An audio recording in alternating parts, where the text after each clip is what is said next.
Hey, my name's Mark Douglas Jr. and I'm an author, and I figured I would start this YouTube channel to try and get more people to tune in to my novels and just to get exposed to them. My current novel that's out right now is The Prophet of the Dragon, and I wanted to take a moment to just kind of read the first scene. And if you're interested in buying the book, then you can go to mark-douglasjr.com. You can check out all the news there about Prophet of the Dragon, as well as my upcoming releases. And of course, it's available on Amazon and Barnes & Noble. And yeah, go check it out. It's a great read. It's a fantasy novel geared toward young adult and older. So let's dive right in.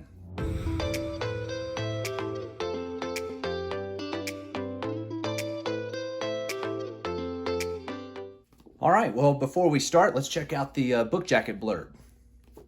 All right, here's a summary. Vincent Black is the Prophet of the Dragon, a seer given magical powers and the gift of prophecy by an ancient red dragon. Determined to recover enchanted artifacts stolen from him, he kidnaps a duke's 4-year-old son so he has a hostage to barter with. Gabriel Lost is a windstriker, a stealth soldier of the shadows. Tasked with protecting the kingdom's subjects from thieves, assassins, and religious fanatics, he is hired to save the boy. But if he is to succeed, Gabriel must pursue Vincent to the Fortress of the Moon, a floating city where Goliaths, witches, and the undead prowl the ruined streets. To defeat Vincent, Gabriel must overcome strange magics and the horrors of his bloody past and unravel the mystery that is the Prophet of the Dragon. All right, let's get into the prologue. Oh yeah, I forgot, I've got this very cool fantasy map, hand-drawn. Shows you the layout of the land, including the Fortress of the Moon, which was mentioned in the book blurb. All right, here we go. Samuel Riker stomped to attention beside the Duke's chamber doors, his sharpened long spear gleaming in the torchlight. "How is our lord this evening?" he asked, and he blinked the wariness from his eyes. "Oh, same as this morning," said Morley, the bags beneath his eyes dark from a lack of sleep. "Same as last night, same as a fortnight ago. Bloody hell, he's like to be the same till he takes his last breath. Unwell." Samuel sighed. "What do they serve in the kitchens?" Morley sheathed his long sword. Samuel twisted his lips in a mocking half-smile. "Same as last night." Morley chuckled. "Well, that's where you find me. Be like that foul pig feed is what I'll eat till I take my last breath." He strode down the hall and descended the winding tower steps. Morley's clinking armor grew fainter and fainter. The oaken door at the foot of the steps shut with a click. Samuel was alone to guard the Duke. He stood beside the door, occasionally shifting his weight from foot to foot. He listened as Duke Lombard drew sucking, heaving breaths from within his sleeping quarters. Curtains fluttered as wind wafted into open windows. Across from Samuel, a large map painting of the four winds hung in an elegant gilded frame with silver scrollwork. Torches sat in their iron sconces the length of the hall and flickered red and orange. They filled the corridor with a smoky haze and the smell of burning pitch. Samuel lost himself in the map and in the sounds, but mostly in the Duke's breathing. The torchlights dwindled and the hours passed. Then Samuel heard the faint clink and clank of steel plate boots on stone. Darian, the captain of the guard. He knew his stride well, long and smooth, yet hard, like the heavy sauntering of a king's elephant. But these footsteps were different. "The hour's too early," he reminded himself, "and my shift is not finished." When the figure appeared at the top of the steps, Samuel saw he was no guard nor any servant. Golden steel covered the man from head to foot. On his hip, he wore a short sword, sheathed in plain black casing. Across his back, a round shield and crossbow. A knight of the King's Guard? Samuel knew at once, though his weapons were unusual for a knight at this hour. The knight marched toward Samuel into the Duke's chamber doors. He gave a curt nod, then reached for the handle. Samuel swung his long spear sideways to block the way. "Sir, no farther." Samuel's voice was hard with intent. "Duke Lombard is resting. He seeks no audience at this hour." The knight lifted his visor. "I'm here on King's business." He had a scar across his brow, a jagged white line that cut from eyebrow to cheek. "Well, I manage the Duke's affairs. He seeks no audience." "Is Duke Lombard aware that Windsor was attacked?" The knight focused on the doors. "He is," Samuel said. "A messenger bird was sent." The knight cleared his throat. "I must see the Duke." His voice was impatient. It regards a matter of utmost importance. He seeks no audience. The Duke is not to be disturbed. Step aside, guard.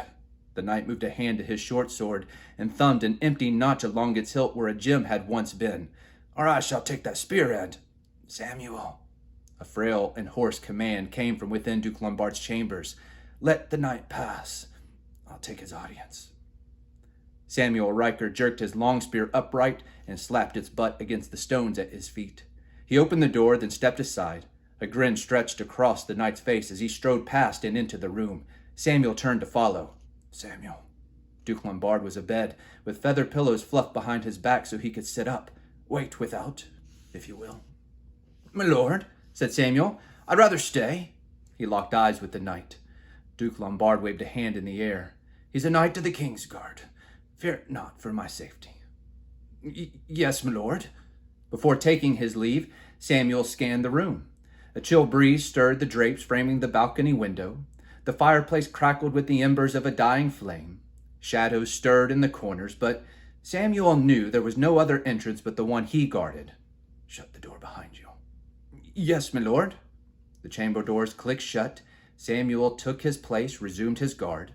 Muffled words slipped through the cracks of the door, too unclear, too quiet to discern. Then, just after he had once more lost himself in the map of the four winds, he heard the cry. He turned toward the door. What in the four hells was that? Another desperate shout sounded, and Samuel's heart sank. It was the cry of Duke Lombard. He burst into the room and saw Duke Lombard lying lifeless atop his bed, unblinking. The Golden Knight held a jewel-encrusted dagger in his hands, and he stared at the Duke. You! Samuel shouted. What have you done? The knight looked up at Samuel. He had removed his helm, giving Samuel full sight of the white scar. You murdering thief! He gripped his long spear in both hands and charged toward the knight, but the knight dashed for the balcony. Samuel threw his spear at the fleeing knight's backside. It spiraled through the air, then soared over the knight's head as he jumped from the balcony. Samuel rushed onto the balcony to see him hit the cobblestones 100 feet below. He leaned out over the railing. Impossible! The knight was gone. A commotion stirred from behind. Samuel turned to see Darian, the captain of the guard, along with 6 others, sprinting into the room with swords drawn. Check on the Duke, Darian commanded, and 2 men approached the bed. The captain joined Samuel on the balcony. We found Morley dead in the kitchens. We rushed here at once. You're too late. Samuel's stomach was tight as chains. He was dressed as one of our own, Darian, a knight of the King's Guard, but I think he is the windstriker the kingdom searches for, the one responsible for the attack on Windsor. The rogue agent, Gabriel Lost? Asked Darian. Samuel nodded. Well, how do you know? The scar, Darian. He had a scar. Well, where'd he go? The captain pressed. He could not have gotten far. He jumped. Samuel gripped the balcony railing, squeezing so tight that his knuckles whitened. To his death?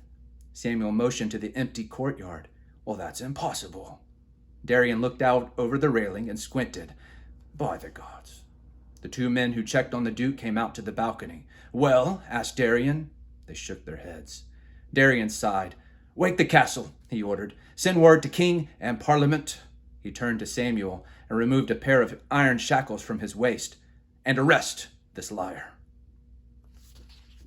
And that's the first scene for The Prophet of the Dragon. If you're interested in finding out more about the story, then I encourage you to go to mark-douglasjr.com. You can find more information about this book as well as my other novels and my upcoming releases. And you can also find this novel on Amazon and Barnes & Noble. And you can get it an ebook right now for only 99 cents while it lasts. It's going to be going up in price soon. But also you can get it in paperback for only $9.99, and you get this version right here, which is really excellent if you prefer to have it in your hands as opposed to a digital device. Tune back in later on. I hope to share more of this story as well as my other stories in the weeks and months to come. And I don't know, we'll see what happens to this YouTube channel in the days to come as well. Let's see if it can grow, if we can get some more interested readers. And if not, I'm enjoying the journey. So, hey, thanks for listening. If you made it all the way to the end of this video, I encourage you to hit that subscribe button. And yeah, we'll check you out next time. Take care.